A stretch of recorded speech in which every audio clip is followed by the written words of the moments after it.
साथियों नमस्कार। दिनों 2-3 दिन ही हुए हैं यूपीएससी का परिणाम आया और उसमें एक विद्यार्थी ने ये लिखा है कि वो 10वीं बार भी असफल हुआ है, उसकी किस्मत खराब है। दूसरी परीक्षाओं के परिणाम आना शुरू हो गए हैं, जो बोर्ड की परीक्षाएं होती हैं।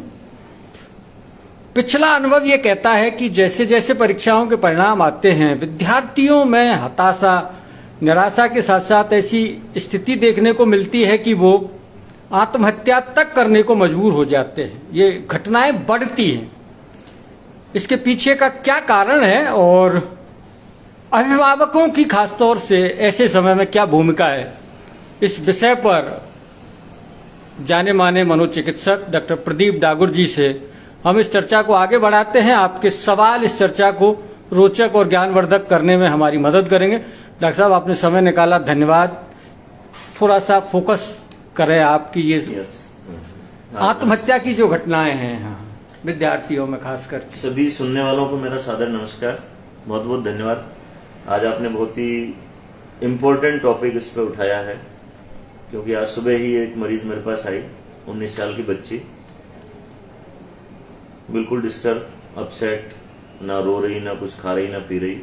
मैंने पूछा क्या हुआ? साहब कल इसके भाई ने सुसाइड कर लिया। ठीक है, देखता हूं वजह क्या निकली। इकलौता भाई था और 12वीं में उसका रिजल्ट एक्सपेक्टेड नहीं आया, मीन्स 50% उसके नंबर आए। और पिताजी उसकी मजदूरी करते हैं, उसको डिफेंस एकेडमी में जाना था और 1 लाख रुपए कर्जे से लेके आए थे कहीं से उसकी तैयारी के लिए। और उसकी आशानुरूप उसको नहीं लगा कि शायद मैं नहीं कर पाऊंगा। बताया कुछ नहीं, कोई नोट में लिखा, गया और पेड़ पर चढ़ के उसने जाके 2-3 घंटे बाद उसकी लटका हुआ सब मिला। तो हम इमेजिन भी करते हैं तो बड़ा हृदय विदारक दृश्य महसूस होता है। अब उसके जो घर वाले हैं, जीवन भर उस दृश्य को, जिन्होंने भी देखा है, जीवन भर उस दृश्य को भूल नहीं पाएंगे। बार बार उनके दिमाग में वो आएगा। तो डेली मेरे पास ऐसी घटनाएं आती हैं और कई बार डेफिनेटली मैं भी एक इंसान हूं, मैं भी व्यथित होता हूं। मेरे व्यथित होने से अकेले से काम नहीं चलता। अभी हम देखते हैं कि कोरोना से अगर एक भी मौत होती थी तो पूरा प्रशासन एक्टिव हो जाता था। कोरोना से एक मौत होते ही चारों तरफ भूचाल सा आ जाता था, सब ऐसे एक्टिव हो जाते थे, अरे यार बचाओ बचाओ बचाओ बचाओ बचाओ। शुरू में ऐसे ही हालात राइट, शुरू में नहीं, बाद में भी। बाद में भी सब लोग कोरोना से बचने के लिए एक्शन लेने लग गए। कोरोना से जब डेथ होने लगी तो सभी अपने हेल्थ के लिए सचेत होने लग गए, ज्यादा प्रिकॉशन। लेकिन ये आज नहीं, 2018 का आंकड़ा है कि हर 24 घंटे में 26 स्टूडेंट सुसाइड कर रहे हैं डेली। यानी हर घंटे एक स्टूडेंट सुसाइड कर रहा है। अगर किसी भी एक बीमारी का देखा जाए, सबसे बड़ा किसी भी एक बीमारी का अगर युवा वर्ग के लिए देखा जाए, ओल्ड एज की बात अलग है, मैं 25 से 40 साल की उम्र के बच्चों की बात कर रहा हूं, उन लोगों में अगर देखा जाए तो मरने का मुख्य कारण बन चुका है। फर्स्ट कारण अभी भी एक्सीडेंट है। तो इतनी तेजी से बढ़ती हुई जो सुसाइड है, इनके लिए हम सबको ही सोचना पड़ेगा, इनके लिए हमको ही कुछ ना कुछ एक्शन लेना पड़ेगा। इसके लिए मेरे को अकेले को नहीं, आप सभी को ही प्लानिंग बनानी पड़ेगी। सभी को अपने आप को मजबूत करना पड़ेगा, सभी को अपने आप को ट्रेन करना पड़ेगा, सबको अपने आप को कुछ साइकोलॉजिकली इतना साउंड बनाना पड़ेगा कि स्थिति परिस्थिति कुछ भी हो लेकिन लोग सुसाइड नहीं करें। तो सुसाइड के लिए एक जने से काम नहीं चलने वाला। इसको टीचर के लेवल पे, माँ बाप के लेवल पे, पेरेंट्स के लेवल पे, घर वालों के लेवल पे, दोस्तों के लेवल पे, साथियों के लेवल पे, रिश्तेदारों के लेवल पे, सभी के लेवल पे कुछ न कुछ एक्शन प्लान बनाना पड़ेगा, जिससे कि हम इस युवा पीढ़ी को सुसाइड से बचा सकें। क्योंकि आजकल 1-1, 2-2 बच्चे पैदा करते हैं लोग, और 1-1, 2-2 बच्चों में से अगर एक जना कोई सुसाइड कर लेता है तो फिर वो घर जो मानो एक तरीके से टूट ही जाता है। और संभावना ये भी बनती है कि घर में अगर एक जना सुसाइड कर लेता है, आपके खानदान परिवार में एक जना अगर सुसाइड कर लेता है, तो दूसरे जने के अंदर भी सुसाइड की संभावना बढ़ जाती है। क्योंकि जैसे एक जना अगर डॉक्टर बनता है तो दूसरे के डॉक्टर बनने की संभावना बन जाती है, उसको एक रास्ता दिख जाता है। वो एक नशेड़ी बनता है, नशा करने लगता है, एडिक्ट बनता है, शराब पीने लगता है, तो दूसरे की संभावना बनती है कि भाई मैं भी शराब पीने लग जाऊं। वैसे अगर घर में एक जना सुसाइड करता है तो घर के दूसरे लोगों को भी कहीं ना कहीं एक रास्ता दिखता है कि चलो हम भी सुसाइड ही कर लेते हैं। सरल रास्ता है ये। नहीं, अब उसके गम में हम कैसे जिए? जब वही नहीं रहा तो हम रह के क्या करेंगे? वही नहीं रहा तो हम भी अब क्या करें? अपने आप को खत्म कर लेते हैं। तो वास्तव में इसके लिए डेफिनेटली एक चर्चा का विषय है और इस पे एक मास लेवल पे सबको चर्चा करनी चाहिए, खुल के डिस्कस करना चाहिए। क्योंकि अधिकांश जो सुसाइड होती हैं उनमें लोग यही होते हैं कि काश वो खुल के हमको बता दिया होता है, काश हमको बता दिया होता। आज सच्चाई ये है कि कोई सुनने वाला भी नहीं है। मैंने अभी फेसबुक पे अपनी एक पोस्ट डाली थी।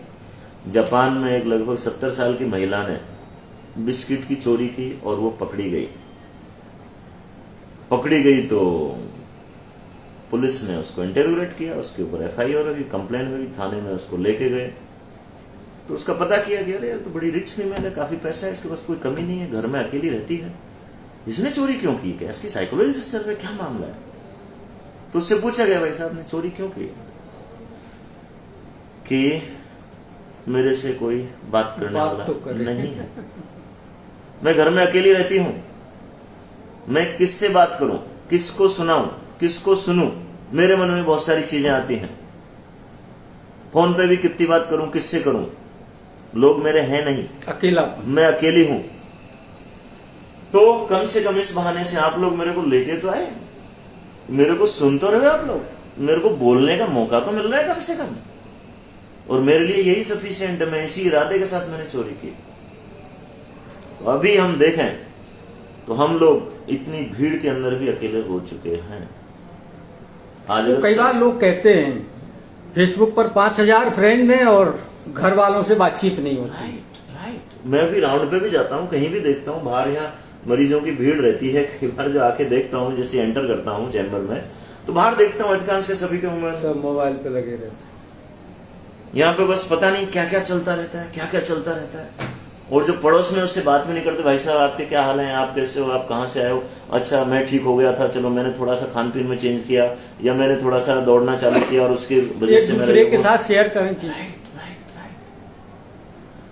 तो आज का अगर युवा देखा जाए तो यूं मान लो कि मौत के कगार पर खड़ा, फट से चटक जाता है, फट से, कुछ भी झेलने की क्षमता नहीं रही।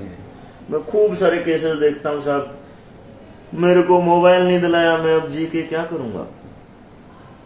कल मेरे पास एक मेडिकल स्टूडेंट ही था कि मेरी गर्लफ्रेंड है, मेरे को छोड़ गई, अब मैं जी के क्या करूंगा? मेरी गर्लफ्रेंड का दूसरा बॉयफ्रेंड बन गया, अब मैं जी के क्या करूंगा?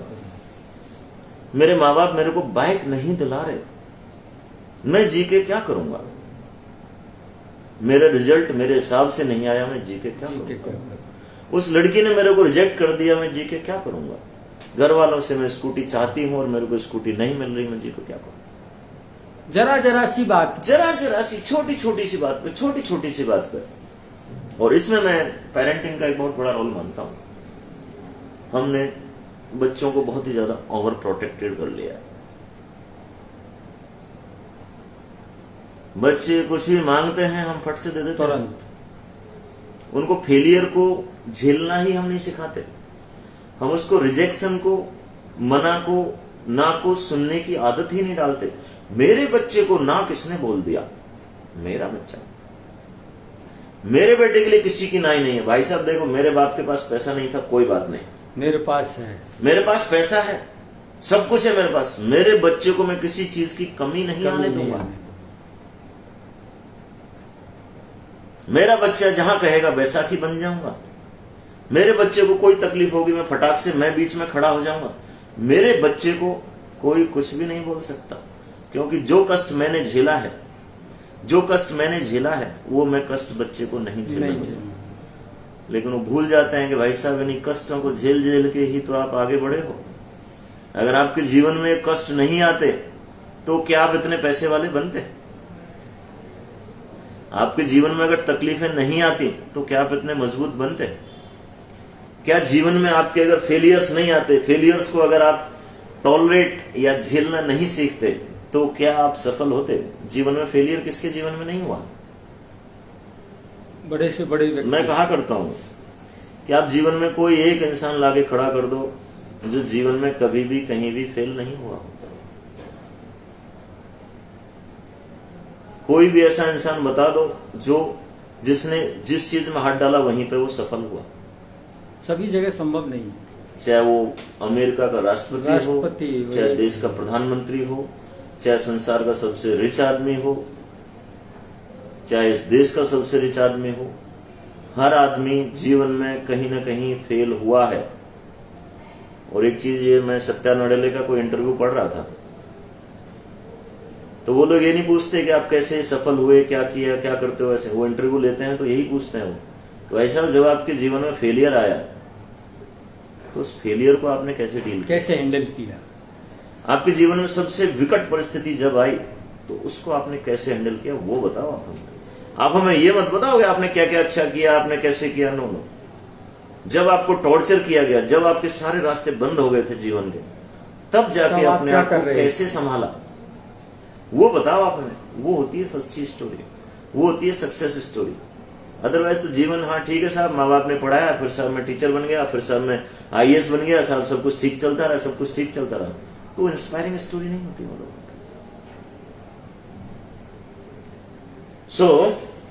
मैं तो कहा करता हूं कि बच्चों को आप ज्यादा एजुकेशन दो मत दो, ज्यादा बड़ी डिग्री दिलाओ मत दिलाओ, ज्यादा बड़े कॉलेज में स्कूलों में पढ़ाओ मत पढ़ाओ, कोई बहुत ज्यादा मायने नहीं रखता। लेकिन बच्चों को फ्रस्ट्रेशन, फेलियर और टॉर्चर, 3 चीज बोलता हूं, फ्रस्ट्रेशन, फेलियर और टॉर्चर, ये चीज को झेलना सिखा दो। इन दौरों से गुजरना चाहिए, तीनों से गुजरना चाहिए। यानी बच्चों के सामने कुछ ऐसी सिचुएशन क्रिएट करो जिससे वो फ्रस्ट्रेट भी हों, खींच पैदा हो। राइट, वो खींचना भी सीखें, चिढ़ना भी सीखें। कई लोग इसलिए सुसाइड कर लेते हैं, साहब मैं लड़ाई नहीं देख सकता, मेरे माँ बाप में लड़ाई होती है साहब और मैं वो नहीं देख सकता, मेरे बच्चे लड़ते हैं साहब वो मैं नहीं देख सकती, मेरे बच्चों में लड़ाई होती है साहब मैं वो नहीं देख सकता। ऐसी जिंदगी का क्या करेंगे। डॉक्टर साहब, डालूराम बैसला जी ने नमस्ते बोला है और राजेश खंडेलवाल जी ने नमस्कार कहा है। इसके साथ साथ राजेश खंडेलवाल जी कहते हैं कि कष्ट नहीं होते हैं तो सपने देखने का कोई मतलब नहीं रह जाता है, और डालूराम जी कह रहे हैं कि छोटी छोटी बातों को ही लोग बड़ा बना लेते हैं दिमाग के स्तर पर। नमस्कार बैसला जी एंड खंडेलवाल जी, डेफिनेटली आपने बहुत सही बात बोली है। कई लोग ऐसे होते हैं जो छोटी सी बात को बहुत बड़ा बना लेते हैं, और कई लोग ऐसे होते हैं जो बड़ी बड़ी बात को भी छोटा सा चलते हैं। उनके सामने समस्याएं बौनी नजर आती हैं और कईयों के सामने छोटी समस्या पहाड़ की राई का पहाड़।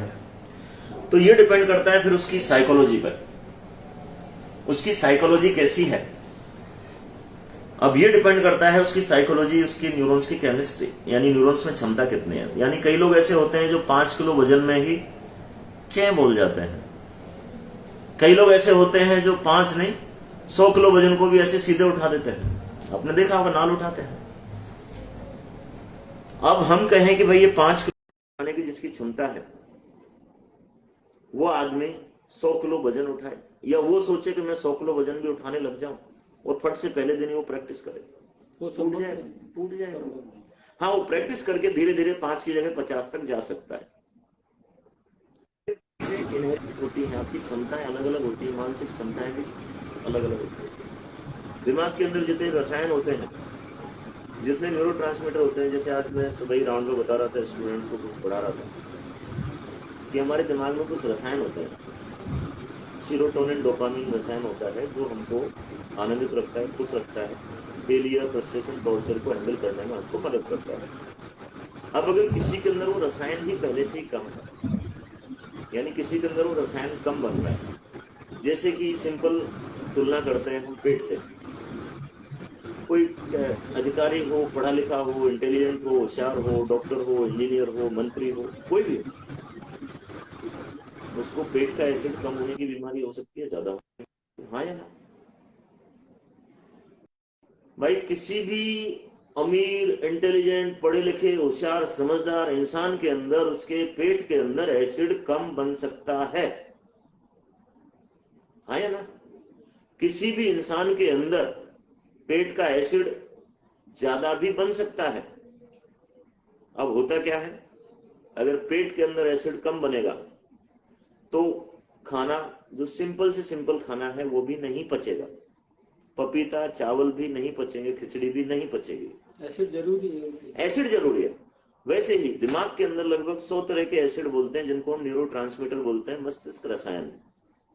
अब किसी के अंदर वो रसायन ही कम बन रहे हैं, तो पेट में अगर एसिड कम बन रहा है तो खाना नहीं पचेगा, सिंपल से सिंपल खाना नहीं पचेगा। वैसे ही किसी के अंदर, दिमाग के अंदर रसायन कम है तो उसको छोटी से छोटी समस्या भी बहुत बड़ी नजर आएगी, वो चीज भी उसको झेलेगी नहीं, और उस छोटी सी घटना को भी वो पचा नहीं पाएगा। आप दिमाग की बात कर रहे हैं। मनीष प्रकाश कटारा,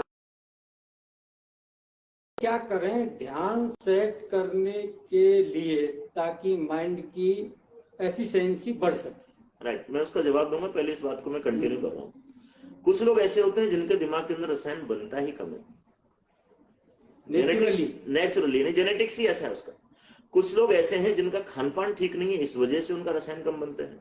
कुछ लोग ऐसे हैं कि जिनका बनता तो पर्याप्त है, लेकिन खपाने की बहुत सारी जगह हो गई, यानी 10 जगह उसने अपना दिमाग लगाया हुआ है। ये मनीष जी आपको जवाब इसी मिल जाएगा सर। तो 10 जगह जब दिमाग खपाया हुआ है, तो 10 जगह उसके दिमाग के रसायन वेस्ट हो रहे हैं, खर्च हो रहे हैं। तो जहां पे उसको चाहिए वहां पे वो दिमाग को नहीं लगा पाएगा। कुछ लोग ऐसे होते हैं जिनके रसायन बहुत ज्यादा बनते हैं, उनको कभी कोई टेंशन ही नहीं होती, कुछ भी हो जाए, साला कुछ भी हो जाए, पूरी दुनिया खत्म हो जाए तो भी उनको टेंशन नहीं हो सकती। उनके अंदर रसायनों का स्तर ही इतना है। आपने देखे होंगे जीवन में, एलोन मस्क जो आज दुनिया का सबसे रिच आदमी है, वो कहता ही है कि मैं अपने आप को फेल या इस काम को, प्रोजेक्ट को तब छोड़ूंगा जब या तो मैं पूरी तरह अपंग हो जाऊंगा, खत्म हो जाऊंगा, या मैं मर जाऊंगा। उससे पहले मैं हार मानने वाला नहीं हूं, चाहे मैं 1000 फेलियर झेल जाऊं। तो उसके मस्तिष्क का रसायन का लेवल ही इतना है। उसने अपनी साइकोलॉजी ऐसी डेवलप की हुई है कि भाई साहब हर फेलियर को झेल जाऊंगा।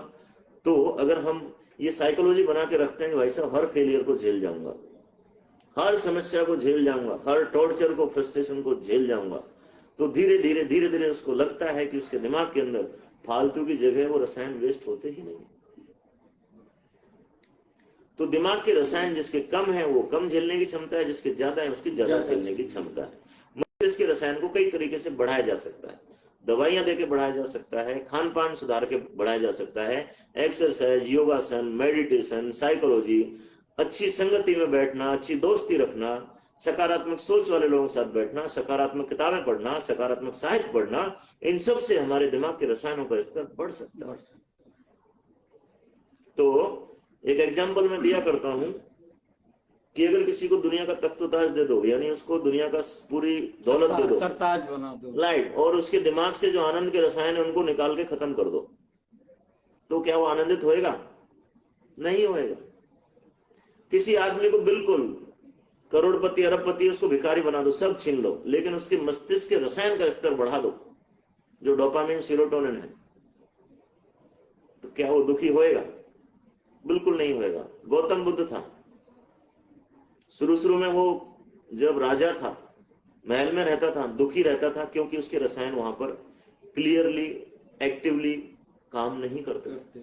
जब उसने अपनी दिशा बदली, उसने योगा, ध्यान, मेडिटेशन किया, अपने सात्विक उस मार्ग पे गया, संन्यास के मार्ग पे गया, तो उसने शायद जितना आनंद लिया वो राजा बन के तो शायद कोई नहीं ले सकता। उसकी जिंदगी को देख के बड़े बड़े राजा, अशोक महान जैसे लोग हैं, पता नहीं कितने राजाओं ने उस टाइम पे संन्यास ले लिया था, सब कुछ त्याग दिया था कि भाई साहब सच्चा आनंद तो इसमें है कि आपके मस्तिष्क के रसायन, यानी आप ध्यान की उस अवस्था में पहुंच जाओ कि आपके मस्तिष्क के रसायन उस स्तर तक पहुंच जाए कि आप भीख मांग के भी एक राजा से ज्यादा आनंदित हो। तो मनीष जी, आपके सवाल का जवाब दे रहा हूं। आज हमारे जीवन में डिस्ट्रैक्शंस बहुत ज्यादा है। डिस्ट्रैक्शंस यानी हिंदी में कहेंगे डिस्ट्रैक्ट होना, हिंदी में क्या बोलेंगे? आज हमारे जीवन में जो भी कुछ दिखता है हम उसकी तरफ अट्रैक्ट हो जाते हैं। भाई की तौलिया अच्छी दिखी तो हमको लगा कि यार तौलिया चाहिए, भाई को चश्मा अच्छा दिखा गया, यार चश्मा चाहिए। इसकी चेन अच्छी दिखी तो अरे यार ऐसी चेन चाहिए। इसका मोबाइल अच्छा लगा तो यार मेरे को मोबाइल चाहिए। किसी की लाइट देख ली, अरे यार मेरे को ऐसी लाइट चाहिए, मेरे को घड़ी ऐसी चाहिए, टीवी ऐसी चाहिए। हमारा दिमाग इतना भटकाव की दौर से गुजरता है आजकल की, हम एक जगह दिमाग फोकस करना आसान नहीं रहा हमारे लिए। और दिमाग को फोकस करने का एक ही तरीका है, कमिटमेंट। जब हम अपने आप को कमिट कर देते हैं किसी चीज के लिए, भाई साहब मेरे को 5:30 बजे उठना है मतलब उठना है, मेरे को 8:40 पे राउंड पे आना है मतलब आना है, मैं अगर कोई टाइम देता हूं तो उस टाइम पे वो टाइम होता है। 8:40 से ज्यादा मेरे को 1% मेरे स्टाफ वाले बिल्कुल आशा नहीं करते कि अगर उसने टाइम दिया है तो वो लेट होगा। फिर उस टाइम मेरे डिस्ट्रैक्शन साइड में हो जाते हैं अपने आप। मेरे को काम उतने समय में करना है मतलब करना है। और ये बहुत बड़ी प्रैक्टिस है, बहुत बड़ी साधना है। हमारे साहित्य में ऋषि मुनि वो भी बता के गए कि आपने अगर कथनी और करनी को एक कर लिया, हाँ, कथनी और करनी अगर आपने एक कर ली तो आपका ध्यान एक जगह रहने लग जाएगा। वो एक दिन में नहीं होगा, समय लगेगा, उसके लिए प्रैक्टिस करनी पड़ेगी, अभ्यास। आप वही कहो जो कर सकते हो, और जो आपने कह दिया है उसको कर डालो। और करने से पहले भले पूरा दिमाग लगा लो, हर संभव प्रयास करो, पूरी इंटेलिजेंसी, पूरा ज्ञान, पूरी बुद्धि, पूरा विवेक, पूरी सलाह मशवरा सबसे करो। और उसके बाद कमिट करो कि भाई साहब अब मेरा कमिटमेंट है, दैट्स इट। अब मैं अपने इस कमिटमेंट से नहीं डिगने वाला।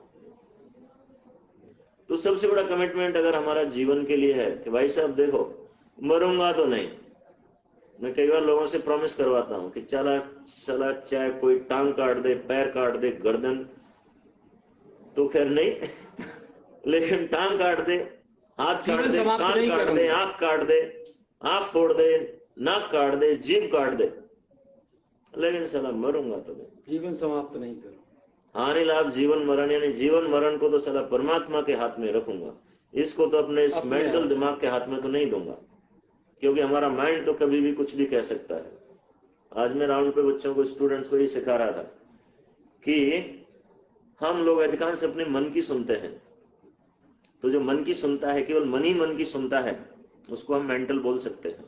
यस नो भाई, जिसके मन में आता है अगर वही करता रहता है तो उसको हम क्या बोलेंगे?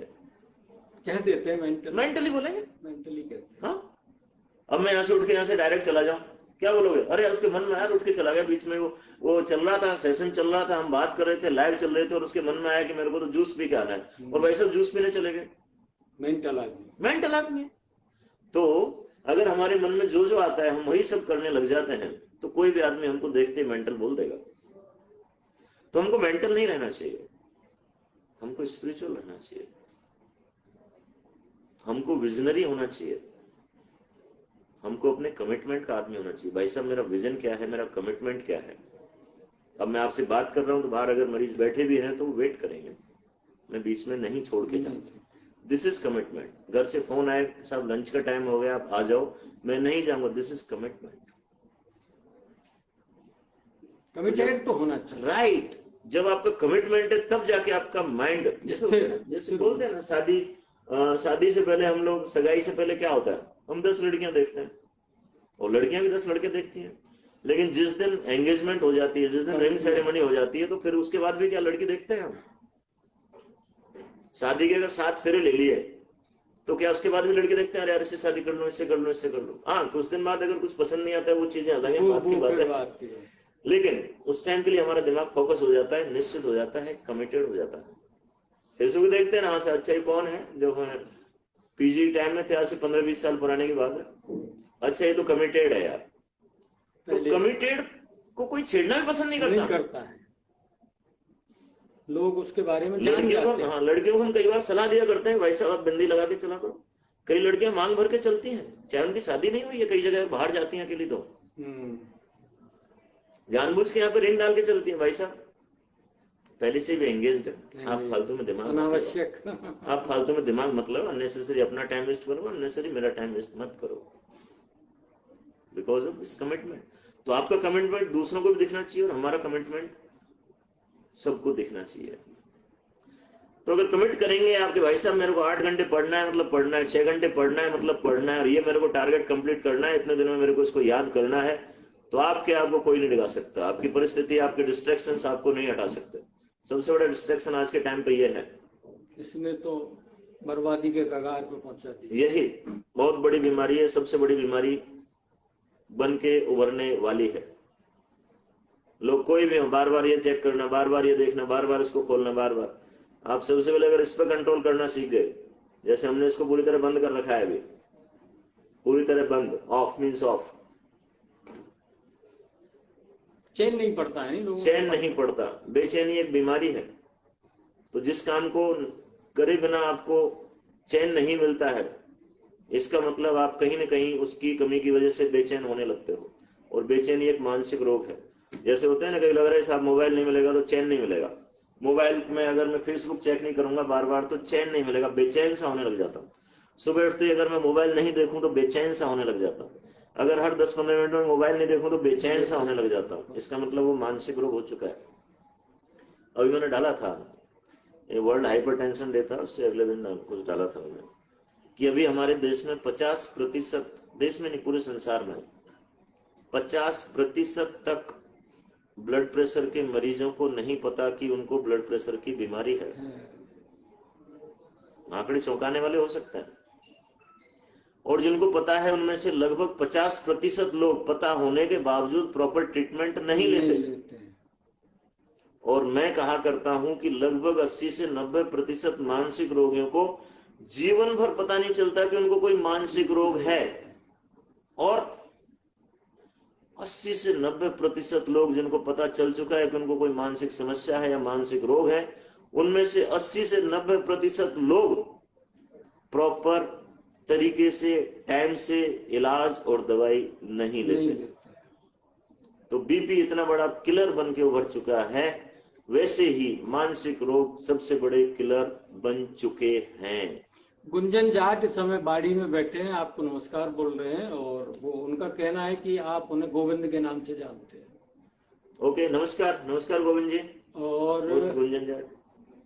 प्रदीप नौटियाल का एक सवाल है, क्या नशे को बगैर दवाओं के दूर किया जा सकता है? बिल्कुल किया जा सकता है। नशे को क्या, मैं तो ये कहता हूँ सारी बीमारियों को बिना दवा के ठीक किया जा सकता है। ऐसी कौन सी बीमारी है जिसको बिना दवा के ठीक नहीं किया जा सकता? मेरे को नहीं लगता।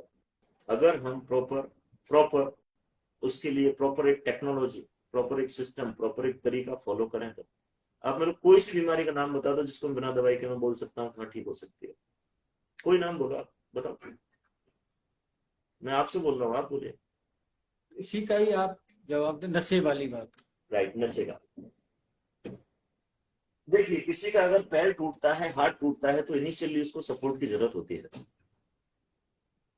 इनिशियली वैसाखी की जरूरत होती है। लेकिन हड्डी अगर ऐसे टूटी है कि उसमें से बहुत ज्यादा डैमेज नहीं हुआ है तो उसको सपोर्ट देते हैं, सपोर्ट देने के बाद उसको फ्री छोड़ देते हैं तो ऑटोमेटिकली वो ठीक हो जाती है। किसी बीमारी में देखा जा सकता है। अगर हम नशा शुरुआती लेवल का है हमारा, बीड़ी सिगरेट तंबाकू गुटखा, मैं अपना उदाहरण देता हूँ, मेरे को कोई डर नहीं लगता। एक्चुअली मेरे को लगता है कि अगर मैं सच्चाई बताता हूँ तो लोग इंस्पायर ज्यादा होंगे। मैं पीएमडी की तैयारी करते समय 97-98 के टाइम पे कोटा में जब एलन में था, उस टाइम पे मैं सिगरेट पीने लग गया था। और सिगरेट के बिना मेरा फिर मन अजीब सा होने लग जाता था। लेकिन जैसे ही मेरा सिलेक्शन हुआ एसएमएस मेडिकल कॉलेज में, जब मेरा एडमिशन हुआ, फट से मैंने उनकी, अब मैं डॉक्टर बन चुका और स्टेज राइट, और डॉक्टर को सिगरेट शोभा नहीं देती। हालांकि ये देखा मैंने कि कुछ लोगों ने सिगरेट की शुरुआत उस टाइम पे की थी, कब तो यार मेडिकल में आ गया तो हॉस्टल में आ गया तो सिगरेट पीनी ही है। लेकिन मैंने उसको तुरंत छोड़ दिया, कोई दवाई की जरूरत नहीं पड़ी, दिमाग को थोड़ा बैलेंस किया। राइट। लेकिन अगर नशा बहुत ज्यादा हो जाता है, जैसे खासकर सबसे बड़े जो नशे माने जाते हैं, स्मैक का, अफीम का, हेरोइन का, इसका नशा अगर एकदम से छोड़ता है आदमी तो कई बार जान तक चली जाती है। बहुत भयंकर, क्योंकि इसके पीछे एक बहुत बड़ा साइंस है। हमारे शरीर में हमारे नशे की सारी चीजें बनती हैं। हमारे शरीर में नेचुरल अफीम है, नेचुरल गांजा है, नेचुरल भांग है, नेचुरल शराब है, नेचुरल तंबाकू है, हमारे शरीर के अंदर बनती है। लेकिन क्या करते हैं, और ये सब क्या है, हमको आनंदित रखती है, हमको रिलैक्स करती है, हमको कंफर्टेबल करती है। जैसे हम नशा करते हैं, हम उस चीज को अगर हम बाहर से लेते हैं, जैसे कि मैं एक उदाहरण देता हूं कि अगर किसी की पेमेंट है 1 लाख रुपए, अगर उसको बिना काम करे, बिना मेहनत किए घर बैठे 2 लाख या 3 लाख रुपए दे दिए जाएं, तो क्या वो काम करेगा? नहीं करेगा। और फिर 1 साल बाद, 2 साल बाद, 3 साल बाद उसको बोल दिया जाए कि भाई साहब ये 3 लाख रुपए की हम आपको जो देते थे वो तनख्वाह बंद कर रहे हैं और अब आप काम करो। 3 साल बाद क्या वो काम करेगा अचानक से एक दिन में? संभव ही नहीं। तो इनिशियली उसको भाई साहब 10-20 हजार तो दे दो मेरे को खाने के लायक, कम से कम मैं थोड़ा बहुत काम चालू कर देता हूँ, अगर वो पॉजिटिव सोच वाला है तो। नहीं तो वो नहीं साहब मुंह बना हो, मैं तो कोई और पकड़ लूंगा साहब, अब साहब मैं तो 2-3 लाख कोई और दे सकता है साला, चाहे डरा के या धमका के, चाहे कैसे भी, बिना काम के पैसे लूंगा। तो वैसे ही हमारे शरीर में जब हम नशा करते हैं, नशा जब हम लगातार लंबे समय तक कर लेते हैं, तो हमारे शरीर के अंदर वो नेचुरल नशीली चीजें हैं वो बनना बंद हो जाती है। वो जब बंद हो जाती है फिर एकदम से हम बंद करते हैं तो शरीर एकदम से, दारू वाले के तो कप कपाता है, अफीम स्मैक वाले के वो छींक आएंगी, जमाएं आएंगी, दस्त होंगे, मुंह से नाक से लार आएगा, हाथ पैर, और एकदम से बीपी बढ़ेगा, दस्त होंगे, और मर भी सकता है। जैसे अभी कल था एक मरीज आया तो बिल्कुल ऐसे उल्टियां उल्टियां उल्टियां उल्टियां उल्टियां उल्टियां, तो सेटल हो गया, वो आज एक दिन में सेटल हो गया।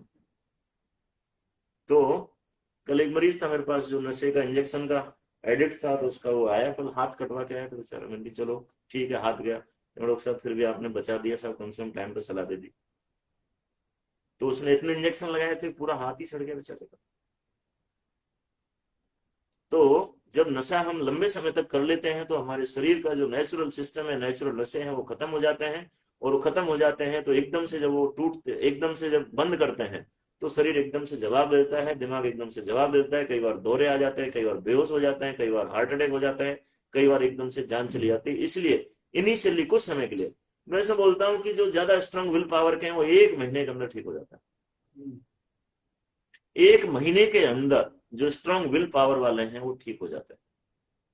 और कई बार तो केवल हम उनको भर्ती भी नहीं करते, यहाँ पे दवाई देते हैं, दवाई देके उसी पे भाई स्ट्रांग विल है और कोई दिक्कत नहीं है, तो दवाई से ठीक हो जाता है।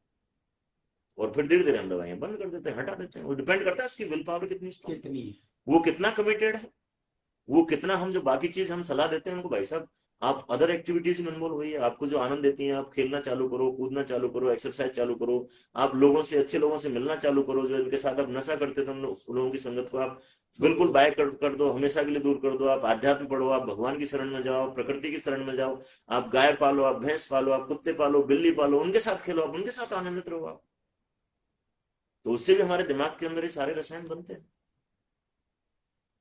तो डेफिनेटली छोड़ा जा सकता है। राजेश खंडेलवाल जी कह रहे हैं बच्चों का कॉन्फिडेंस कैसे डेवलप किया जाए? कॉन्फिडेंस, कॉन्फिडेंस डेवलप करने की एक ही टेक्नोलॉजी है राजेश जी, कॉन्फिडेंस आता है एक्शन से। मैं सिंपल, देखो काम कोई छोटा बड़ा नहीं होता। आज के दिन में कृष्ण भगवान, विष्णु भगवान की पूजा करता हूँ, गुरुवार है आज, गुरुवार विष्णु भगवान का वार है। सीधी सीधी बात है, आप जो कमिट करो उसको करने लग जाओ, अपने आप कॉन्फिडेंस बढ़ने लग जाएगा। जैसे कि मैं लोगों को प्रैक्टिस कराता हूँ, हमारे यहाँ मरीज भर्ती रहते हैं, स्टूडेंट्स होते हैं उनको,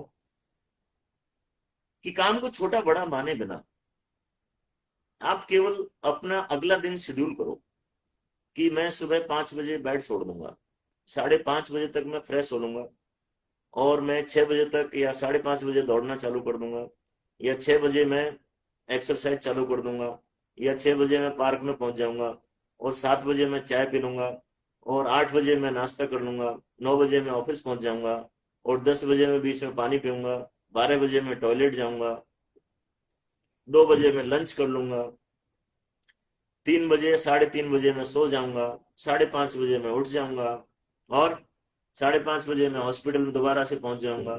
छोटे छोटे काम है, मेरी जो इसमें होता है सबसे बड़ा शेड्यूल होता है।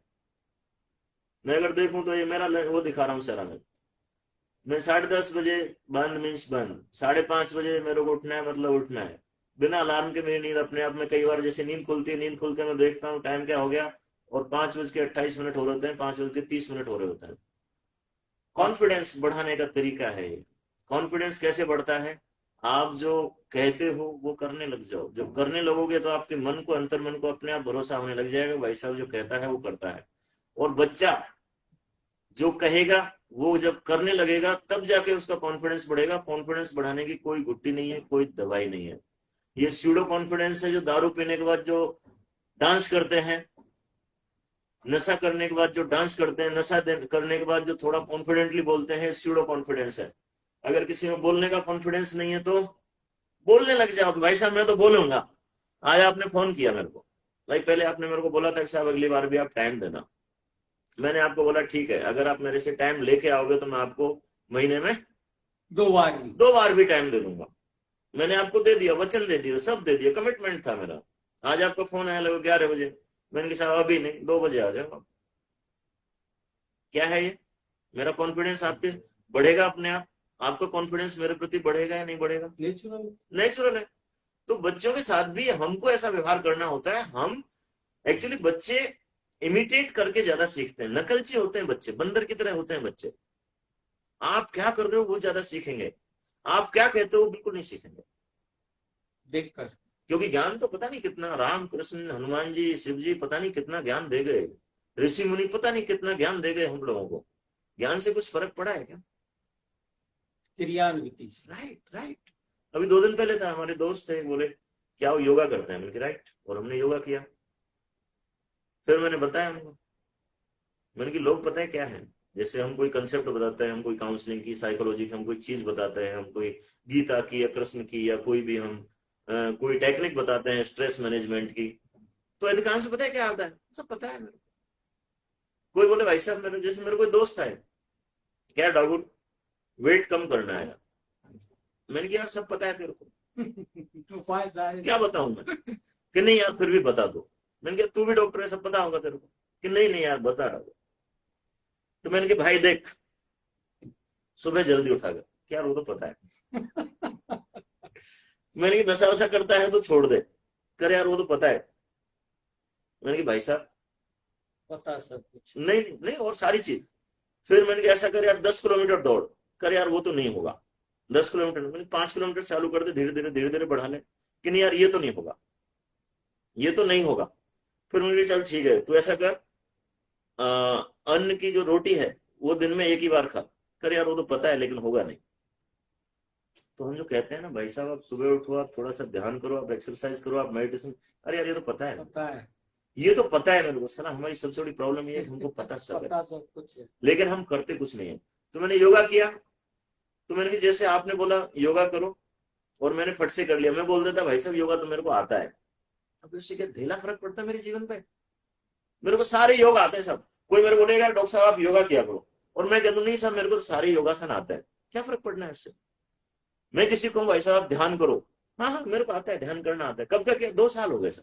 अरे भाई साहब से कुछ नहीं होने वाला, आने से कुछ नहीं, आने से कुछ नहीं होने वाला, आपको करना होगा। क्रियान्विति। जब आप करोगे तो आपके बच्चे अपने आप सीखेंगे, और नहीं सीखें तो हमसे बात कीजिएगा फिर। अब अपन कंक्लूजन करते हैं। वो जो परिणामों की, जहां से हमने शुरुआत की थी कि परिणाम जब आते हैं आत्महत्या की घटनाएं बढ़ती है, ऐसे में अभिभावक बच्चों को कैसे थोड़ा मॉनिटर करें, देखें, राइट, क्या को ध्यान रखें? राइट, एक तो जब भी रिजल्ट्स आते हैं तो उनके रिजल्ट्स का पता रखें और उसको उस टाइम पे अकेला नहीं छोड़ें। हाँ ठीक है, उससे पहले और 2-4 दिन में उस टाइम का उसका क्या चल रहा है, रिजल्ट आने से पहले क्या है, बच्चे पैनिक होने लग जाते हैं, घबराने लग जाते हैं, डरने लग जाते हैं, आइसोलेट हो जाते हैं। उसी टाइम से उस पर नजर रखें। क्यों, मैं ऐसे कम से कम सैकड़ों मरीज देख चुका हूँ, सैकड़ों क्या लगभग हजारों देख लिए होंगे, जो उनके घर में या उनके परिचित में या जानकारी में कहीं ना कोई सुसाइड हुई और उसके बाद वो परेशान या डिप्रेशन में, टेंशन में आए। तो उनकी मैं स्टडी करता हूँ। जैसे कल भी कोई थे तो मैं उनको पूछ रहा था, मैंने बात बताओ कैसे हुआ, कि साहब वो तो मर गया, उसकी क्या बात करनी। मैंने कि नहीं बताओ कैसे मरा वो बताओ मेरे को, क्योंकि वो जो मरा है किस तरीके से मरा है उसकी वजह से मैं कुछ सीख सकता हूँ, मैं किसी और को सिखा सकता हूँ। तो हर किसी की अपनी कहानी होती है, हर किसी का एक रीजन होता है, और जब तक किसी घर में नहीं होता है तब तक उसको कुछ पता नहीं, और जब हो जाता है तब कुछ करने को नहीं बचता। अभिभावकों की सबसे बड़ी गलती है कि साहब हमारा बच्चा थोड़ी करेगा, ध्यान नहीं जाता है इसका। हमारा बच्चा थोड़ी करेगा साहब, हमारा बच्चा तो ऐसा है वैसा है, हमारा नहीं करे साहब, हमारा बच्चा तो बहुत मजबूत है साहब, हम संभाल लेंगे, ऐसा कुछ नहीं करेगा। No, everyone is prone. जब यहाँ के डीजीपी साहब सुसाइड कर सकते हैं, रिटायर्ड डीजीपी साहब शांतनु कुमार जी, जब कलेक्टर सुसाइड कर सकते हैं, आईपीएस सुसाइड कर सकते हैं, जब बड़े बड़े साइकियाट्रिस्ट सुसाइड कर सकते हैं, डॉक्टर सुसाइड कर सकते हैं, तो कौन नहीं कर सकता? हमको हर किसी के लिए मानना चाहिए कि सुसाइड कर सकता है, लेकिन हमको इसकी वजह से डरना भी नहीं चाहिए। हमको ऐसा भी नहीं कि उसकी वजह से उसका थोड़ा बहुत, ऐसा नहीं कि उसको ओवर प्रोटेक्शन या उसको ज्यादा हम लाड प्यार करने लग जाएं। हमको कुम्हार बनना होता है उस सिचुएशन में। दोनों चीज। हमको नीचे से सपोर्ट भी देना होता है और ऊपर से कई बार प्रेशर भी देना होता है। ऊपर से इतना प्रेशर नहीं आ जाए कि वो टूट जाए, नीचे से इतना सपोर्ट नहीं आ जाए कि वो कुछ झेल ही नहीं सके। तो कुछ चीजों का ध्यान रखें। एक तो 5-7 दिन पहले से ही सक्रिय हो जाएं, उसके साथ इंटरेक्ट करें। हाँ, उसके साथ बातचीत, 10-15 मिनट संवाद बात उसके करें। साथ करना। उसके साथ 10-15 मिनट बात करते रहें। उनसे पूछते रहें कि अगर आपका सिलेक्शन नहीं होता है, अगर आप नहीं बन पाते हो आईएएस या डॉक्टर या इंजीनियर, आपका सिलेक्शन नहीं होता है, तो आपके पास दूसरा अल्टरनेट क्या है, विकल्प क्या है? विकल्प एग्जाम होने तक आप उसको भले विकल्प मत दो, भाई साहब एक ही रास्ता है आपका, एग्जाम देना और इसमें फाइनल करना। लेकिन जैसे ही एग्जाम कंप्लीट हुआ, कंप्लीट होते ही आप दूसरे विकल्प के बारे में सोचना चालू कर दें कि अगर मैं फेल हो गया तो क्या करूंगा। जैसे मैं बताऊं, मेरे पीएमटी की तैयारी थी, मैं भी एक आम परिवार से हूँ, 2-3 बीघा जमीन, घरों, क्या इतना ही सब, पिताजी टीचर, ठीक है, मैं क्या करूंगा यार, मैं अगर डॉक्टर नहीं बना तो साला मेरी जिंदगी तो खत्म है। तो मैंने उस तरीके से पढ़ाई की, खूब पढ़ाई की। ये कहा जाता है भाई हमारे जैसे कोई जाट तो डॉक्टर बनते ही नहीं है। खूब पढ़ाई की, दबा के पढ़ाई की और अच्छी तैयारी, जो एग्जाम दे दिया, एग्जाम देने के बाद फिर मैं फ्री कि अब मेरा सिलेक्शन नहीं हुआ तो मैं क्या करूंगा। क्योंकि पढ़ाई के लिए ऊर्जा की जरूरत होती है, फोकस की जरूरत होती है, सिंगल टारगेट की जरूरत होती है। उस टाइम मेरा सिंगल टारगेट था, लेकिन जैसे ही एग्जाम दिया, फिनिश हुआ, अब उसके बाद क्या करेंगे, ठीक है रिक्शा चला लेंगे, एक टेम्पो ले लेंगे, जीप ले लेंगे। जीप में आराम से कैलकुलेट करने लग गया कि अगर जीप में इतने की जीप आती है, उसमें इतना किराया लगता है, ये होता है, ये होता है, दाल रोटी सलाद चली जाएगी। अपने आप को बड़ा छोटा माने बिना, काम को किसी को छोटा बड़ा माने बिना, आप कुछ ना कुछ अल्टरनेट ढूंढने लग जाओ। रिजल्ट आने से पहले बच्चों से पूछने लग जाओ कि भाई साहब का रिजल्ट अगर आपके फेवर में नहीं आता है, नहीं अगर आया फेल तो होते हो, क्या? तो दूसरा रास्ता क्या है आपके पास, उसको सुझाव, उसको बात करो। बहुत सारी सुसाइड बच सकती हैं। लड़कियां, अगर किसी का कोई रिलेशनशिप टूटता है, लड़कियां या लड़के किसी का भी, तो भाई साहब अगर आपको ये नहीं मिल रहा है तो आप क्या करोगे बताओ। और ये हमको आदत बचपन से ही डालनी होगी कि हमने आपको प्रॉमिस किया हम आपको मोबाइल दिलाएंगे, अब हमने नहीं दिलाया, अब बताओ आप क्या करोगे। कम्युनिकेशन में रहना सबसे ज्यादा ज्यादा जरूरी जरूरी है। है। बात करें, बात करें, बात करें। और मैं बच्चों को भी सलाह देना चाहूंगा कि बच्चे लोग भी अपने माँ बाप से बात करें, क्योंकि उनसे बड़ा शुभ चिंतक इस दुनिया में आपका कोई नहीं कोई है। नहीं हो सकता। आपके दोस्त बरगला सकते हैं, पड़ोसी, रिश्तेदार, नातेदार, कोई भी आपको बरगला सकते हैं, मिसगाइड कर सकते हैं। आपके माँ बाप से बड़ा शुभचिंतक आपका कोई नहीं है। आप प्रयास करें कि आप अपने मन की सारी बात एक बेहतर तरीके से उनसे बोलना सीखें। अगर मरने का मन कर रहा है तो बता दें भाई साहब मेरा मरने का मन कर रहा है, बापूजी मेरा मरने का मन कर रहा है। लेकिन उस टाइम पर फिर माँ बाप की जिम्मेदारी बनती है कि उस टाइम उनको लताड़े नहीं, डांटे नहीं, फटकारे नहीं। क्यों कई बार, अबे क्या नौटंकी कर रहा है, हाँ, क्या ढोंग है, मरेगा, ले अभी मर साले जा, कई बार ऐसा बोल देते हैं और वास्तव में वो फिर घटित हो जाती है। इसके बजाय उसको दिखाएं ठीक है मरेगा तो बेटा क्या क्या होगा तेरे, ये हाँ, अगर तू मरता है तो उससे क्या क्या फायदे क्या होने क्या? वाले हैं, उसके क्या क्या कॉन्सिक्वेंसेज है, क्या क्या इम्पैक्ट होने वाला है, हमारे ऊपर क्या इम्पैक्ट आएगा, तेरे ऊपर क्या इम्पैक्ट आएगा, तेरे परिवार, तेरे चाहने वाले, तेरे दोस्त, उनके ऊपर क्या इम्पैक्ट आएगा। क्वेश्चन उसके अंदर से आने, कई बार ये दुत्कारना फटकारना भी मरीज को हाँ। वास्तव में मार देता है। बच्चा अगर कोई नशा कर रहा है तो उस चीज पर ध्यान रखें, क्योंकि नशा करने के बाद आदमी फिर सोच नहीं पाता है, अपनी बुद्धि विवेक कर वो डिसीजन नहीं ले पाता है। मेरे जीवन में कई लोगों ने सुसाइड मैंने देखी है, कई, मेरा क्लासमेट, मेरा बैचमेट, मेरा एक दोस्त, तो हर किसी की एक अलग कहानी होती है। और रीजन अधिकांश यही होता है कि वो, उनके पास कोई बात करने वाला नहीं था, उसको पास कोई सुनने वाला नहीं था, उसको कोई समझने वाला नहीं था, उसको कोई समझाने वाला नहीं था। हम लोग गिने चुने हैं, हम 5,000 साइकेट्रिस्ट हैं इंडिया के अंदर, लगभग 2-3 हजार ही साइकोलॉजिस्ट हैं इंडिया के अंदर। ये काउंसलिंग, साइकोथेरेपी, समझाने समझाने का काम ये गुरुओं को, परिवार वालों को ही करना होगा। और आप सबको इस लेवल पे आना होगा। पेरेंट्स की, दोस्तों की, परिजनों की सबसे बड़ी सबकी जिम्मेदारी भूमिका है। बनती है इसको सुसाइड को रोकने में। हम अकेले, आप अकेले नहीं कर सकते, मीडिया अकेला कुछ नहीं कर सकता, अखबार टीवी भी कुछ नहीं कर सकता। हमको सबको ही मिलकर इसके लिए एक्शन लेना पड़ेगा। जैसे कोरोना के टाइम पे एक्टिव हो गए। सब लोग एक्टिव हो गए थे, दूसरों की मदद करने के लिए तैयार हो गए थे, वैसे ही हमको एक स्क्वाड भी बनाना चाहिए कि साला अगर कोई सुसाइडल थॉट वाला कोई बंदा है, हमने बनाई जो सुसाइड हेल्पलाइन, उसमें ज्यादातर लीगल वाले ज्यादा इश्यूज आए, अभी भी आते हैं कई बार कॉल हमारे पास, हम बुला लेते हैं, भाई सब फीस नहीं है तो आ जाओ। बच्चों के कई बार आते हैं, साहब मैं टेंशन में हूँ। हाँ, एक बहुत बड़ा हमने बच्चों का जो देखा है, जो साहब मैं टेंशन हूँ, मैं परेशान हूँ, और मेरे माँ बाप सुनने को तैयार नहीं है, वो कहते हैं नौटंकी कर रहा है, नाटक कर रहा है, मेरा मूड खराब रहता है, मैं अपसेट रहता हूँ, मेरे को नींद नहीं आ पाती, मेरा दिमाग घूमता रहता है, मेरा मन नहीं लगता है, मैं क्या करूं, मेरा मरने का मन करता है। और घर वालों को मैं जब बोलता हूं तो घर वाले बोलते हैं तेरी नौटंकी है, तेरा ढोंग है, बहुत हो गया, तेरे को ज्यादा सलाह सुविधा दे दी, और बस कई बार डांटने फटकारने लग जाते हैं। तो बैलेंस चाहिए, कुम्हार की तरह ही बैलेंस बनेगा। सपोर्ट भी देना है, उसको सुनना भी है, उसको समझना भी है, समझाना भी है। और अगर कोई बच्चा बोल रहा है तो डेफिनेटली बच्चे ज्यादा जानते हैं आज मानसिक बीमारियों के बारे में। मैं अपने खुद का ही उदाहरण देता हूँ कि एमबीबीएस करने के बावजूद मेरे को मानसिक बीमारियों का 1% भी नॉलेज नहीं था। एसएमएस जैसे मेडिकल कॉलेज से एमबीबीएस करने के बावजूद मेरे को मानसिक बीमारियों का आज जो नॉलेज है उसका 1% भी नॉलेज नहीं था। आज जो बच्चे हैं गूगल ये सब देख दाख के, उनको वास्तव में मानसिक बीमारियों का मेरे एमबीबीएस के बाद के नॉलेज से ज्यादा नॉलेज उनको है। और अगर वो देखते हैं, समझते हैं, अगर जानते हैं, तो कई बार उनकी हमको सुननी चाहिए कि अगर ये कह रहा है तो कुछ सोच समझ के कह रहा है। तुरंत हमको डॉक्टर के पास लेके जाना चाहिए अगर बच्चा कह रहा है। दीक्षा गुप्ता है, उनका कहना है पेरेंट्स को हमेशा अपने बच्चों के फैसले का सम्मान करना चाहिए, अपनी इच्छा उन पर नहीं थोपनी चाहिए। आप क्या? बिल्कुल सही कर रहे हैं दीक्षा जी आप। लेकिन दोनों ही चीज है। अभी मैं बच्चों से पूछ रहा था कि बच्चों, यूथ का सबसे बड़ा किलर क्या है, तो उसने जवाब दिए 3: over protection, over expectation and ignorance. आप इंग्लिश समझ रही होंगी शायद, तो वो मैंने एक्सप्लेन किया कि कैसे।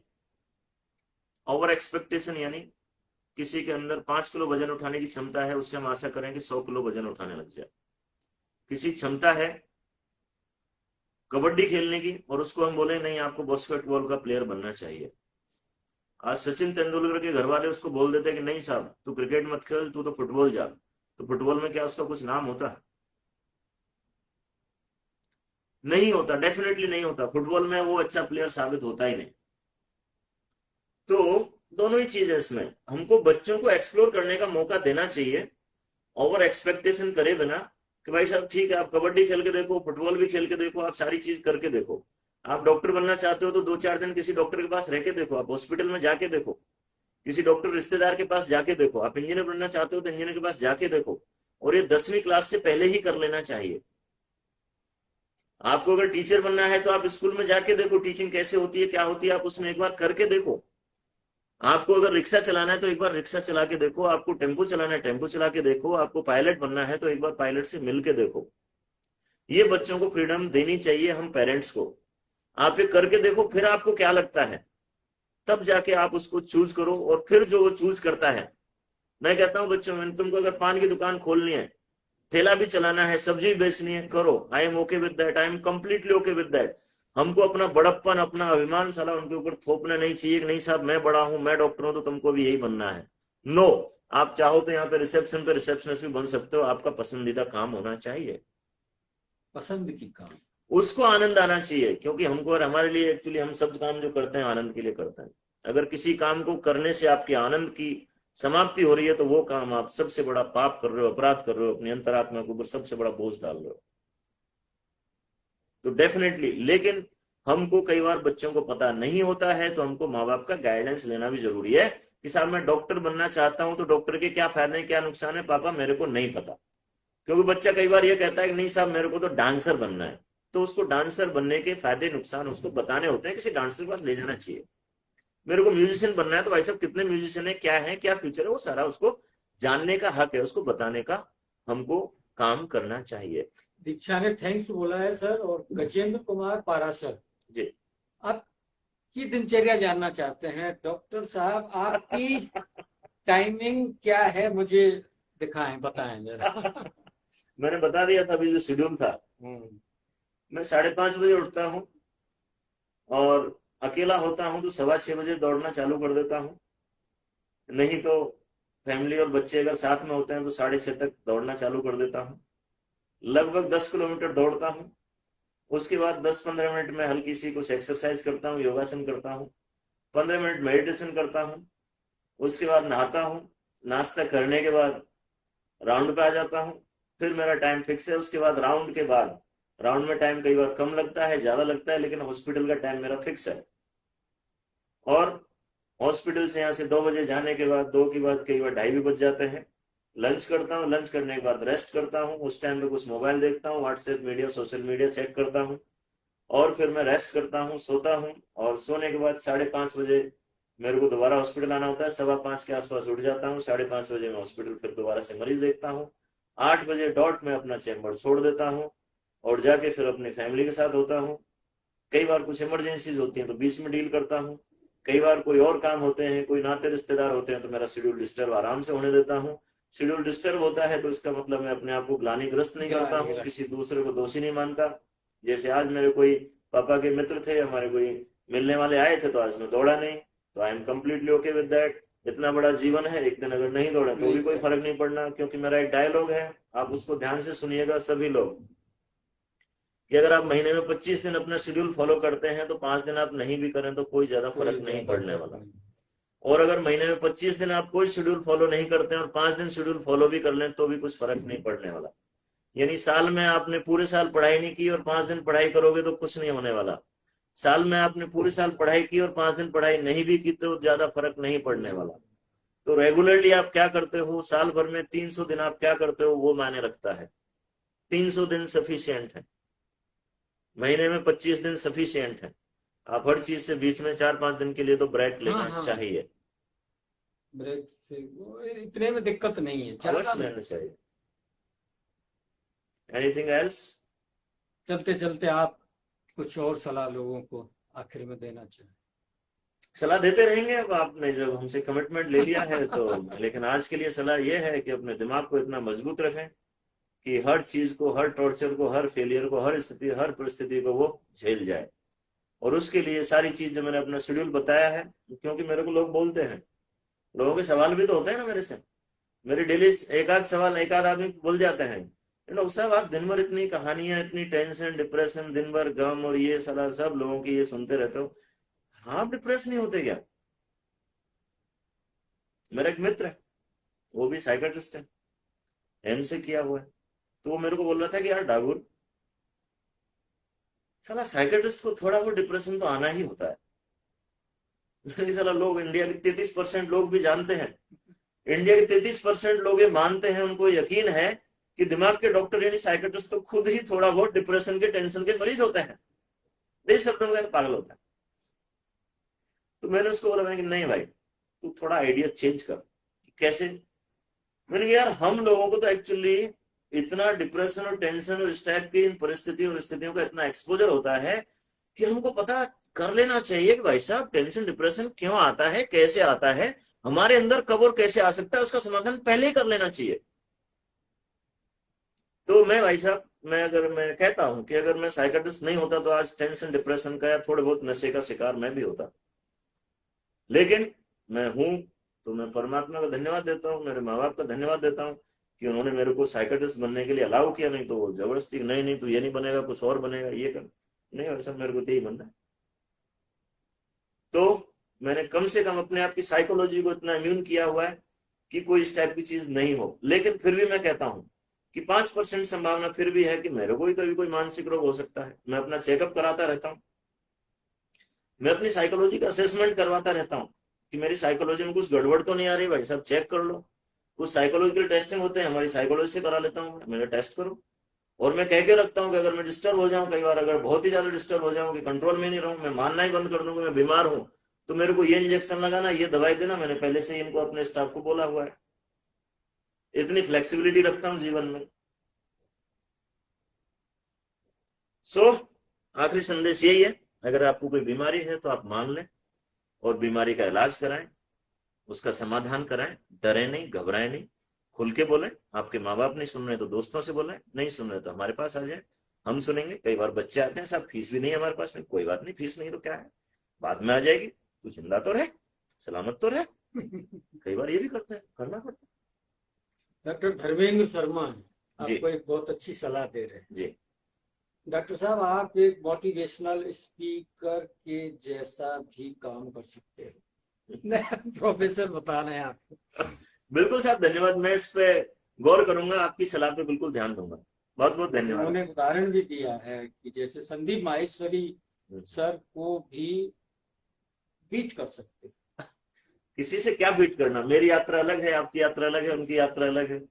परमात्मा ने हर किसी को अलग बना के भेजा है, अलग अलग यात्रा पर। अब उसमें यह है कि मैं अपनी यात्रा का आनंद उठा सकूं, बस मेरे लिए ये इम्पोर्टेंट है। किसी को ना पीछे छोड़ना, ना किसी से आगे जाना। गुंजन और जाट जीवन का संदेश मैं ये लोगों को ये भी देता हूँ कि आप कभी भी किसी से न तो आगे जाने का प्रयास करो, न किसी को पीछे छोड़ने का प्रयास करो। आप अपनी यात्रा को देखो, अपनी यात्रा पे आप अपने आप को बेहतर करते जाओ, वही आपके जीवन की यात्रा है। गुंजन जाट ने आखिर में राम राम बोला है। सुनील भारद्वाज ने नमस्कार कहा है और दीक्षा गुप्ता लिखती हैं, खुद को हमेशा पॉजिटिव रखें, ओवर थिंकिंग से हमेशा बचना चाहिए, अच्छी बातें सोचनी चाहिए दिमाग। बिल्कुल सही है, लेकिन बुरी बातें भी सोचनी चाहिए। ये हाँ। भी क्या है, कंपल्सन है। ये मैंने एक वीडियो डाला है मेरे यूट्यूब पे कि कई बार इसके लिए भी लोग ऑब्सेस्ड हो जाते हैं कि सकारात्मक सोच चाहिए, सकारात्मक ही चाहिए, सकारात्मक ही चाहिए। एक बार मैं यहीं बैठा था, मेरी मैडम आई एक बार, आगे क्या डॉक्टर साहब ऐसा हो जाए कि हमको गुस्सा ही नहीं आए। मैंने कि मैं तो ऐसा नहीं होने वाला, मेरे को जब जब मूड बनेगा गुस्सा भी करूंगा, अपसेट भी होऊंगा, दुखी भी होऊंगा, डरूंगा भी, चिंता भी करूंगा। सारे ये चीजें, ये सारे नेचुरल इमोशन है। Natural emotion. किसके अंदर नहीं, चाहे चींटी ले लो, चाहे हाथी ले लो, चाहे बंदर ले लो, चाहे घोड़ा ले लो, कुत्ता सुअर ले लो, सबके अंदर इरिटेशन, फ्रस्ट्रेशन सबके अंदर नेचुरल है, प्राकृतिक है। और मैंने सबसे बड़ा भगवान हमारा शिव जी माना गया है हमारी संस्कृति में। शिव जी ने तो कभी अपने गुस्सा के लिए कभी ऐसा सोचा नहीं, उसने कभी सोचा नहीं कि मैं अपना गुस्सा खत्म कर दूं, जब जरूरत पड़ेगा ऐसा जरूर गुस्सा गुस्से की जगह गुस्सा भी जरूरी है। Right right. डरने की जगह डरना जरूरी है, हाँ। चिंता की जगह चिंता जरूरी है, घबराने की जगह घबराना जरूरी है। अगर हम सारे डर खत्म कर देंगे तो हम तो निर्द्वंद हो जाएंगे, हम तो अहंकारी हो जाएंगे, हम तो पता नहीं क्या करेंगे। अगर हमको गुस्सा नहीं आएगा तो कई बार हम अपनी सारी चीजें एक्सप्रेस ही नहीं कर पाएंगे प्रॉपर। तो दीक्षा जी, ये सारे नेचुरल इमोशंस हैं, लेकिन कितने समय तक, इनका लंबे समय तक हमारे ऊपर प्रभाव नहीं रहे, ये जरूरी है। यानी कि मैं एक बार नीचे से आ रहा था, नीचे किसी बात पे मैं अपसेट था, मैं गुस्सा करके चिल्ला के आया, चैम्बर में आके बैठा, आके आप जैसे कोई आए, डॉक्टर साहब आप इतना कंफर्टेबल, आपको तो 1 मिनट भी नहीं हुआ। मेरा तो पहला नंबर ही था, मैं डर रहा था कि डॉक्टर साहब आज तो गुस्से में पता नहीं कैसे देखेंगे, मूड खराब होगा। मैंने कहा भाई साहब, इतनी एबिलिटी अपने अंदर होनी चाहिए कि आप अपना फोकस, आप अपने इमोशन, आप अपने थॉट से फटाक से शिफ्ट कर दो अपने आप को। अभी मेरे गुस्सा आ रहा है, अभी मैं एटीज हूं, अभी मैं एटीज हूं और फटाक से मैं गुस्सा कर लूं। यानी फ्लेक्सिबिलिटी, नरमाई होनी चाहिए हमारे दिमाग के अंदर। कंट्रोल आपका होना चाहिए, मन का कंट्रोल आपके ऊपर नहीं हो कि कोई भी आपको गुस्सा करा जाए और गुस्सा जितने समय तक गुस्सा करना चाहे हम गुस्से उतने समय तक। No no, it's my freedom, I can be angry, I can be at ease any time. साथियों, बहुत थोड़े समय के लिए बैठे थे, चलते चलते चर्चा काफी लंबी हो गई। डॉक्टर साहब, बहुत सारे लोगों ने नमस्ते कहा है, सबको सभी को बहुत बहुत नमस्कार, सभी को सादर प्रणाम। आप सभी के अंदर जो आत्मा है, आपके अंदर जो परमात्मा है, वो आनंदित रहे, वो वक्त से पहले दुखी होके शरीर को छोड़ के नहीं जाए, परमात्मा से प्रार्थना करता हूँ। दीक्षा ने आखिर में एक बात लिखी है, सर, जो मन में होता है उसे बोलते रहना चाहिए। ये हाँ बिल्कुल, बोलते रहना चाहिए। राइट राइट, बोलते रहना चाहिए, डेफिनेटली बोलते रहना चाहिए। लेकिन बोलने, कहाँ बोलना है, कब बोलना है, कैसे बोलना है, ये भी हमको पता होना चाहिए। लालिया Bansal, how should meditate? Meditate के लिए कभी कोई अलग सेशन ले लेंगे, लेकिन अभी के लिए आपको इनिशियल अगर पूछा है तो जवाब दे देते हैं। अभी आप मेडिटेशन के लिए कुछ नहीं करें, केवल आप बैठ जाएं 10 से 15 मिनट के लिए और आती जाती सांस पे ध्यान दें। केवल केवल और केवल सांस के ऑब्जर्वर बन जाएं। यानी जब सांस और आप एक होने लग जाओ तो मेडिटेशन की अवस्था आने लग जाती है। आपके मन में क्या चल रहा है, आपके शरीर में क्या चल रहा है, शरीर में क्या है, क्या फील हो रहा है, क्या मूवमेंट हो रहे हैं, उन सबको साइलेंट करके उनको छोड़ते जाओ। उनको ना रोको, ना टोको, ना भगाओ, ना कुछ करो, उनको फ्री छोड़ दो। मन में जो आ रहा है उसको आने दो, आने दो। आप अपना ध्यान सांस पे बार बार लाते जाओ, लाते जाओ, लाते जाओ, लाते जाओ। जाएगा, बार बार जाएगा, जबरदस्ती नहीं करनी है, आराम से उनको ऑब्जर्व करना है बस। सांस चल रही है, आ रही है, जा रही है, आ रही है, जा रही है, आए गए, दैट्स इट। सुनील भारद्वाज पूछ रहे हैं आपको किस लिंक पर फॉलो करें। मेरे को,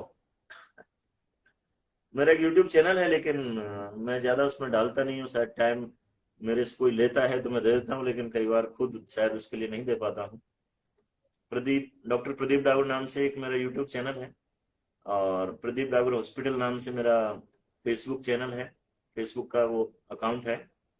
और बाकी अब तो भाई साहब ने जो कमिटमेंट हमसे ले लिया है, तो आप इस पे जुड़े रहें। 15 दिन का इनका कमिटमेंट है, तो यार शायद मैसेज भी कर दिया करें कि भाई कल हम डॉक्टर साहब से 2 बजे लाइव रहेंगे और टॉपिक रहेगा ये। और आपके सवाल जो भी हैं आप पहले से ही डाल दें तो हम उनके लिए और बेहतर तरीके से जवाब दे सकते हैं। आप भी उसके लिए तैयार रहें, तो उसका शेड्यूल ये बना सकते हैं, हम इनसे रिक्वेस्ट करते हैं। डॉक्टर धर्मेंद्र शर्मा जी आपके परिचित हैं, शायद आपसे मिले हुए हैं। उनका कहना है कि आपने अपने आप के पेट को काफी कम किया है, पहले आप हेल्दी थे, अब बिल्कुल फिट है। मेरे को 3 धर्मेंद्र शर्मा याद आ रहे हैं। एक तो मेरे बचपन के हैं, वो डॉक्टर ही हैं। आप जो भी हैं, आपको नमस्कार। हाँ, डेफिनेटली मेरा वजन 114 किलो तक हो गया था, और फिर उसको मैं 80 तक ले आया। लेकिन अभी मेरा टारगेट 85 टू 90 के बीच है, और मैं 87 88 ही रखता हूँ। और 90 को टच होते ही मैं इमरजेंसी डिक्लेयर कर देता हूँ। यानी 90 से ऊपर अब मैं नहीं जाने देता, मेरा कमिटमेंट है अभी। डॉक्टर साहब बहुत बहुत धन्यवाद। साथियों, आप सब ने बहुत रोचक तरीके से इस चर्चा को सुना, साइलेंटली सुना, और जिनके मन में कुछ सवाल थे उन्होंने सवाल रखे। डॉक्टर साहब बहुत बहुत धन्यवाद आप। बहुत बहुत धन्यवाद सभी को, सादर प्रणाम।